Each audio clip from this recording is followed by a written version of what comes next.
Comment de simples couleurs étendues sur une toile peuvent déclencher des souvenirs, un rêve éveillé ou une introspection?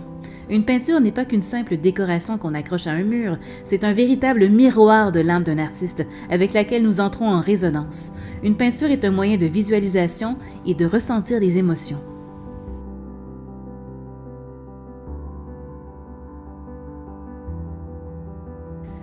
L'encan donné au suivant est une activité à caractère philanthropique, parrainée et organisée par le Réseau international des clubs santé, CESPA.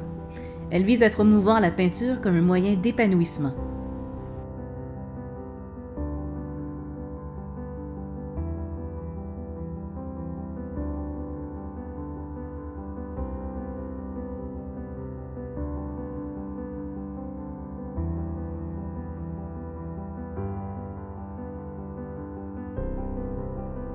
Cet encan vous permettra de découvrir un artiste pas comme les autres, tout en vous donnant l'occasion de participer à la concrétisation d'un projet à caractère communautaire. Qui est Laurent Magny? Ses parents d'origine haïtienne sont deux finissants de l'Université de Strasbourg en France. Il s'agit d'Edmond Magny, diplômé en géographie économique, et Judith Mangonès, en cartographie. Après leurs études supérieures, ils obtiennent un poste de coopérant en Algérie.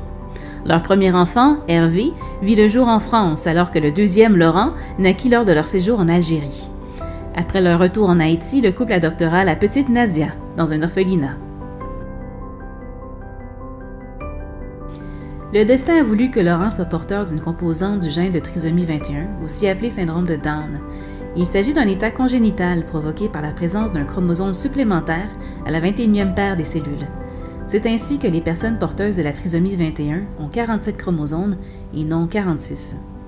Peu de temps après leur retour en Haïti, cette anomalie a été diagnostiquée chez Laurent vers l'âge de 2 ans. Si à certaines étapes de son développement il avait des retards, pour d'autres, il excellait. Parmi les moyens que les parents de Laurent ont retenus pour l'aider dans sa croissance personnelle, et à contourner certains des retards causés par ce déséquilibre, on retrouve la peinture.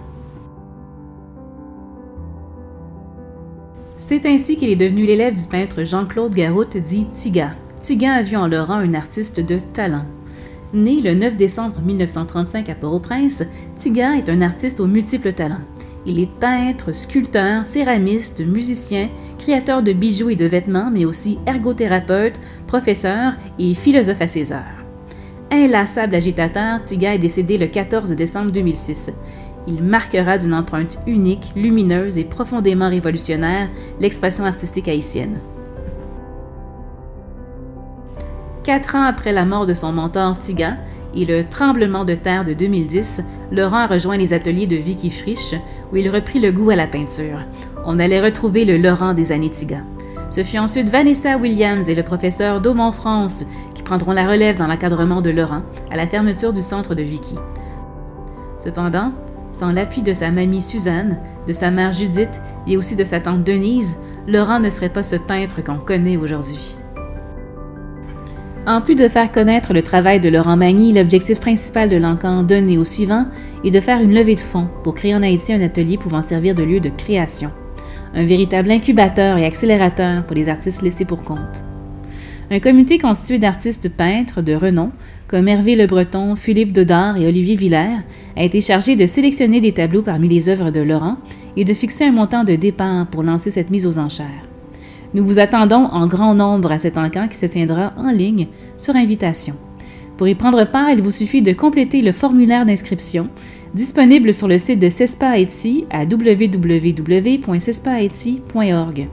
Il vous est également possible de contribuer à cette levée de fonds en vous procurant en version numérique ou papier le livret présentant le parcours de l'artiste ou encore de commander une lithographie d'une des œuvres de Laurent. Joignez-vous à nous afin d'encourager les artistes de tous les horizons.